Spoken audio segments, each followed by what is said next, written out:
This video is sponsored by PDF Element.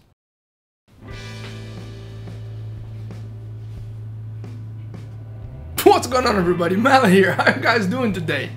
Today we're going to be talking about the iPhone XR, the best iPhone in the lineup in my opinion, and I'm going to touch on why. But honestly, I know this is a tech review, but I really want to talk about what I think this means for the future of the iPhone, because I think there are some pretty interesting possibilities coming, and this thing is opening the doors for Apple. Yeah, let's do this. Intro.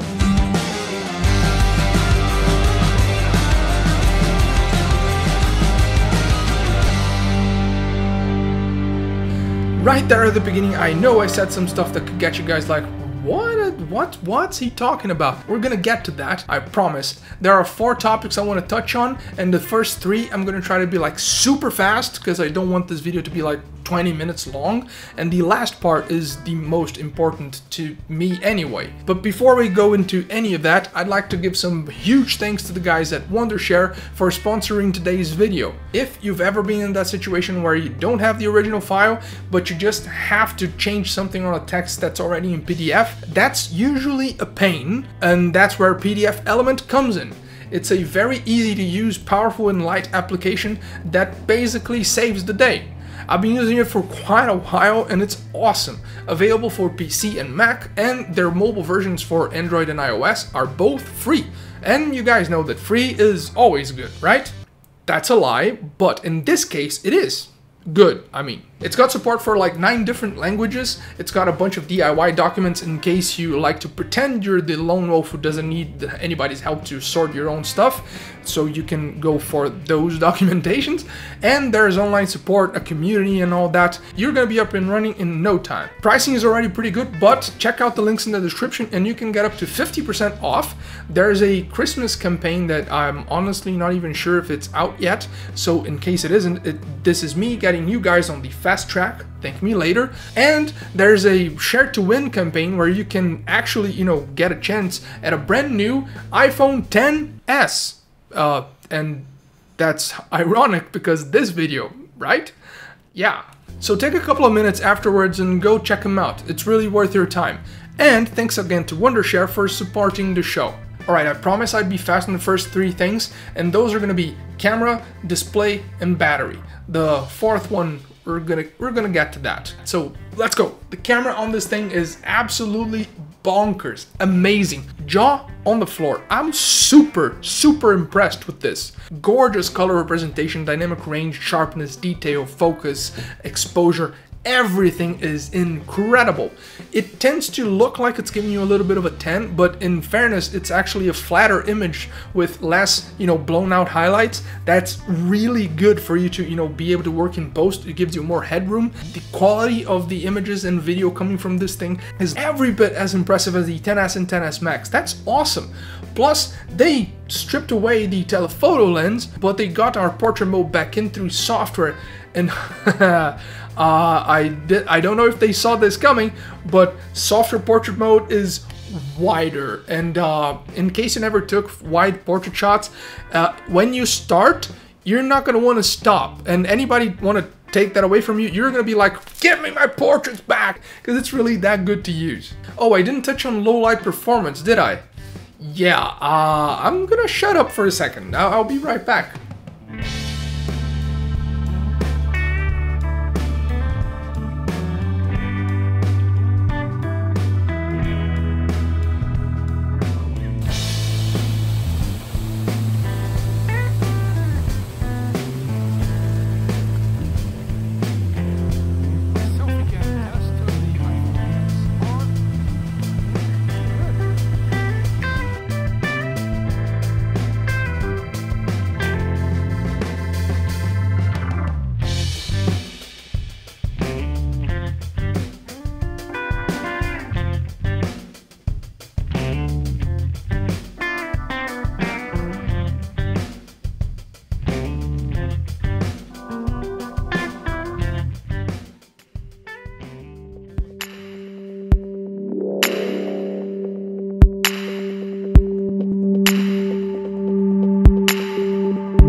right?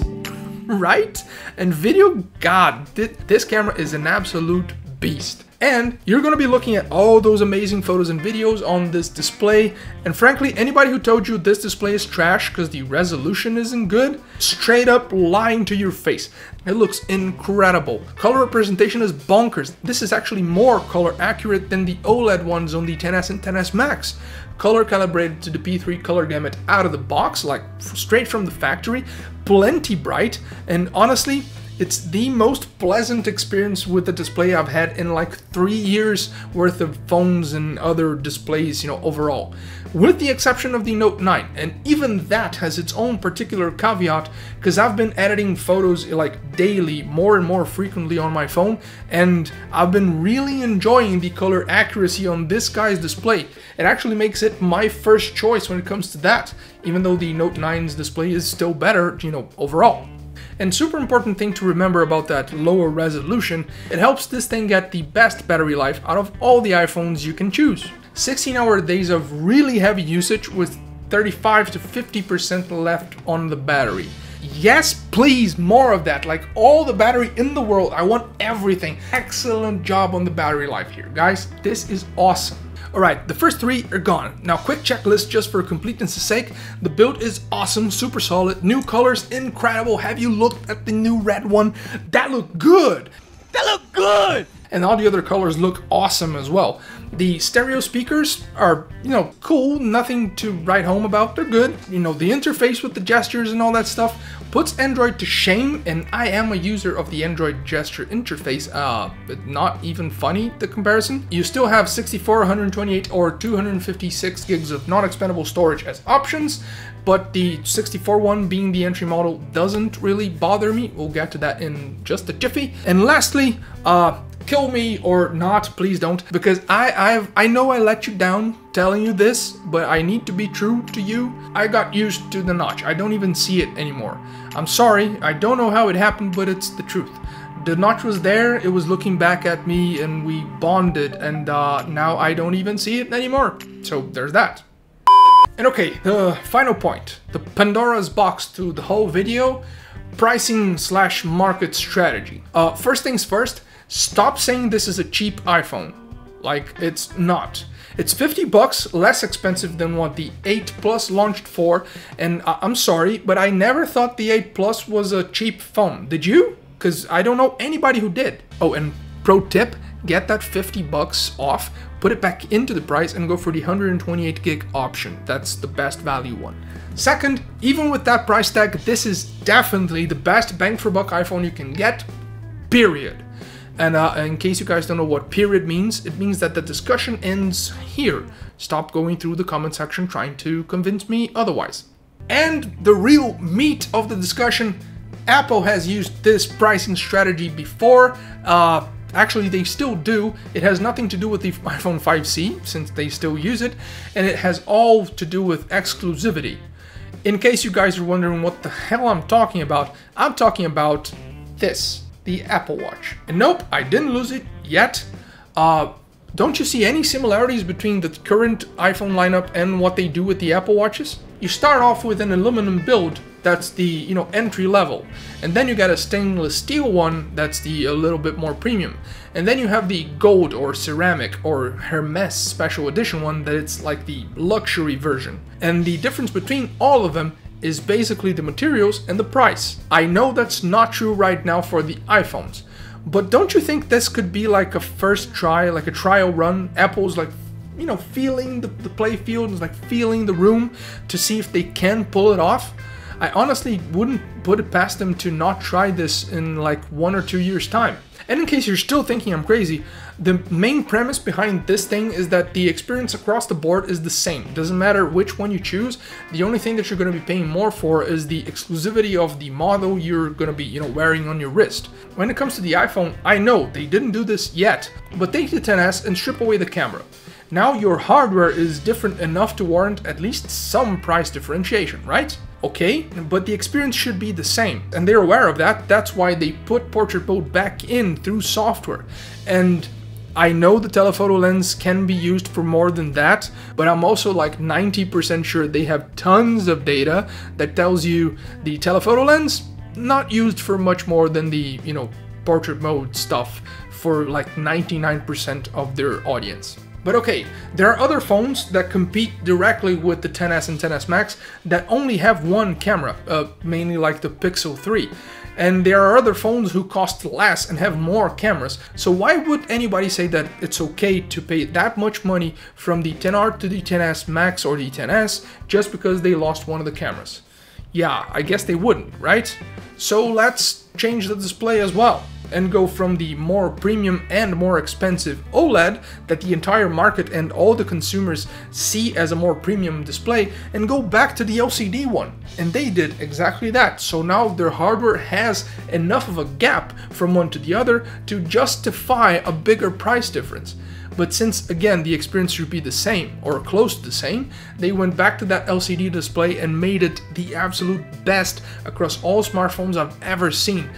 Honestly, I kind of think they undersold the display on the XR, and this is almost ridiculous, like Apple underselling something, but yes, that's how I kind of feel about the display on this guy. And if you put all that together, I don't see it as being a bad future for us consumers, because that premium exclusive like luxury marketplace already exists, and they're in there with this thing.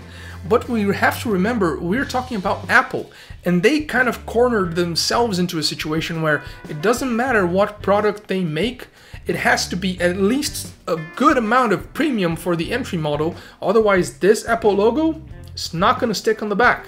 And they're not undoing this anytime soon. So what I see as a situation for the next couple of years, as long as they keep the price of this thing around where it already is, because it's already not cheap, is a situation where if you want the tech, you can get the entry-level aluminum one, everything is there. If you want more differentiation, if you want a more premium one, go for the next level. And if you want like the super exclusive, like that's just for me, alright, go ahead, you're gonna be paying for that, and me, like Apple, is gonna be doing a ton more money on you than everybody else, but at least the majority of Apple clients would still have access to the best of what they make. So no, I wouldn't put it past Apple to try this out like for real in like 1 or 2 years, and we getting like 2 or 3 different iPhones that are identical aside from materials and like piles of dollar signs in between each tier. But right now, 2018 December, where does that leave us? That leaves us with the really easy recommendation for this guy coming right now. This is not a cheap iPhone. This is the best iPhone and the one you should be looking at.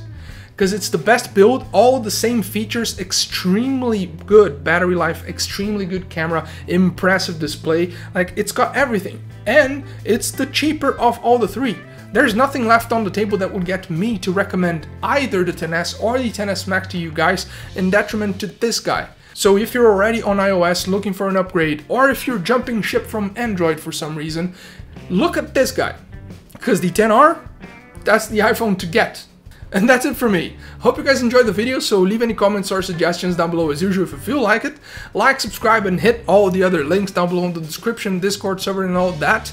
Don't forget to go check out what Wondershare has in store for you. It's really worth your time. Thanks a lot for watching. Thanks to Wondershare again for supporting the show, and I'll talk to all of you guys in the next one.